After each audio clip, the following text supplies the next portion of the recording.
तो आजकल क्या हो रहा है कि मंत्रों में भी भेद कर दिया गया है।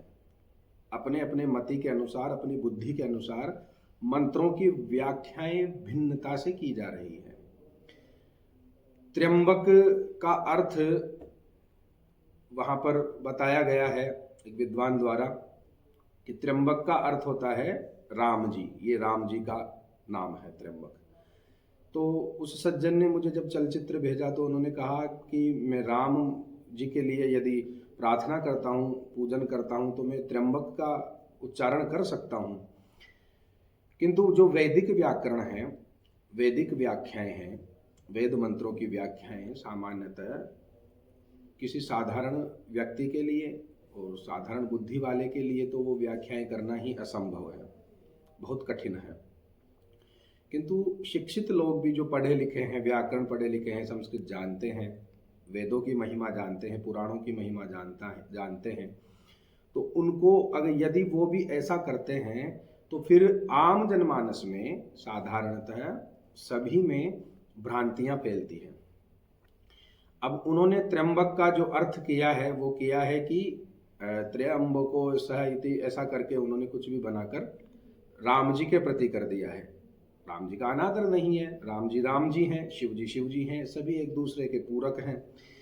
किंतु कार्य भेद, आराधना भेद, पूजन पद्धति में, मंत्र पद्धति में ऐसा नहीं होना चाहिए। जिस देवता का जो मंत्र है, जो कार्य है, वो उसी के अनुसार ही हो तो भी वो फलदायी है, अन्यथा कल्याणकारी नहीं है। पढ़ लेना, लिख लेना ये आम बात है। आज हर कोई शिक्षित हो जाता है, लेकिन दीक्षित होना भी बहुत महत्वपूर्ण है। मनमुखी बातों को बताकर यदि गुरुजन ही ऐसा करने लगेंगे तो हमारे देश का, हमारे धर्म का, हमारे संस्कृत का, व्याकरण का, वैदिक जीवन का कोई महत्व नहीं बचेगा। अब मैं आपको बता रहा हूं जो शास्त्रों के अनुसार है, निरुक्त के अनुसार है, जो 6 अंग है, जो वेदांग है उसमें निरुक्त भी है। तो निरुक्त का जो वचन है, जो कथन है, जो प्रमाण है, उसका त्र्यंबकम जो यजामहे जो मंत्र है वो किस लिए और कैसे व्याख्या की है उन्होंने, वो मैं आपको सरल विधि से बता रहा हूँ। आप ध्यान से श्रवण करें और भ्रमित ना होएं। जो भी आप शास्त्र अनुसार जो प्रश्न करते हैं, अपने मन में जो प्रश्न आता है, जो तर्क संगत हो, जो तथ्य वाला हो, वो आप मुझसे कमेंट के माध्यम से भी कर सकते हैं। मैं आपको शास्त्रोक्त उत्तर देने का प्रयास करूँगा, प्रमाण से आपको बताऊँगा। अब हम सीधा चलते हैं चर्चा पर। त्र्यंबकम, त्रीणि नेत्राणि त्र्यंबका, जो 3 नेत्रधारी हैं वो त्र्यंबक हैं। ध्यान से श्रवण कीजिएगा। त्र्यंबकम, त्रिनेत्रों वाला, जो कर्म कारक है। यजामहे, हम पूजते हैं और सम्मान करते हैं, हमारे जो श्रद्धेय हैं। सुगंधिम, सुगंधिम, सुगंध वाले, मीठी महक वाले। पुष्टि, एक सुपोषित जो स्थिति में रहते हैं, जो पोषण करने वाले हैं, फल प्रदान करने वाले हैं, जीवन की परिपूर्णता के लिए जो हमें पुष्ट करते हैं, वो पुष्टि वर्धनम, भगवान शिव। वर्धनम, वह जो पोषण करता है, हमें शक्ति देता है, शक्ति को बढ़ाता है, पोषण को बढ़ाता है। उर्वारुक, उर्वारुक का अर्थ हुआ जो उर्वरक, यानी ककड़ी, खरबूजा इत्यादि जैसे जो फल होते हैं, स्वयं परिपक्व होने के पश्चात, यानी पकने के पश्चात स्वयं ही अपनी डंठल को छोड़कर स्वयं हट जाते हैं। उसी प्रकार से हम भी स्वयं भी परिपक्व होकर मुक्त हो जाएं।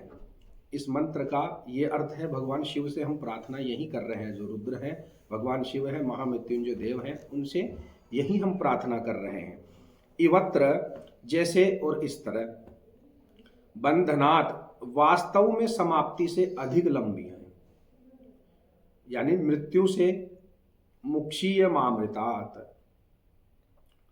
मृत्यु से हमें स्वतंत्र कर दे, मुक्त कर दे। विद्या का भी यही है। कौन है विद्या, क्या है विद्या? वही विद्या है जो मुक्त कर देवे। मंत्र भी तो वही है। साधना, उपासना, इनका सभी का जो फल है वो मुक्तता ही है, वो मुक्ति ही है। मुक्ति प्रदान हो, हम ऐसा कर्म करें, ऐसा धर्म आचरण करें कि हमें मुक्ति प्रदान करें। हे शिव, आप मृत्यु से हमें भयमुक्त करें, हम मृत्यु के पश्चात मुक्त हो जाएं, ऐसी हम भगवान शिव से प्रार्थना कर रहे हैं। तो इसमें इतना बवाल करने की क्या आवश्यकता थी? राम जी से जोड़ना ठीक है, अच्छी बात है, राम जी भी वेद हैं, भगवान शिव भी वेद हैं, ब्रह्मा भी वेद हैं, सब वैदिक हैं। लेकिन वैदिक धर्मों में, वैदिक मंत्रों में, वैदिक पद्धतियों में यदि इस प्रकार से कोई व्याख्याएं की गई, इस प्रकार से व्याख्याएं की गई, तो भ्रांतियां जनमानस में अवश्य ही फैलेगी।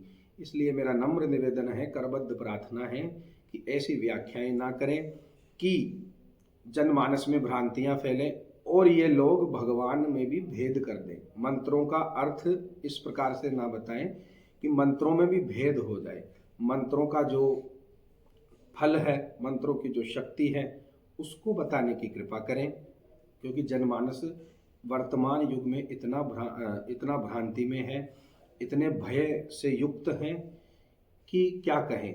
इसलिए हमें सभी को भय मुक्त करना है, सभी को मुक्ति का मार्ग, मोक्ष का मार्ग ही हमें बताना है। ये सुविधाएं हैं भौतिक, दैविक, दैहिक, जो त्रिविध ताप हैं, इससे भी हमें मुक्ति मिले।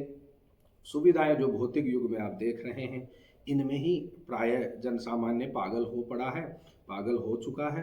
तो उससे वो दूर जाएं, सुख सुविधाओं को तो भोगे, किंतु भगवान का भी चिंतन करें, भक्ति के मार्ग को ना छोड़ें, मोक्ष को याद रखें, मृत्यु का भय उनके मस्तिष्क से, हृदय से समाप्त हो जाए। यही ब्राह्मणों का, यही साधुओं का, यही गुणीजनों का, यही गुरुजनों का कर्तव्य रहा है। हर हर महादेव। मैं फिर आऊँगा। चैनल को आप सब्सक्राइब करें, लाइक करें, शेयर करें। प्रश्न जो भी आपको करने हैं वो कमेंट के माध्यम से आप मुझे कर सकते हैं। हर हर महादेव।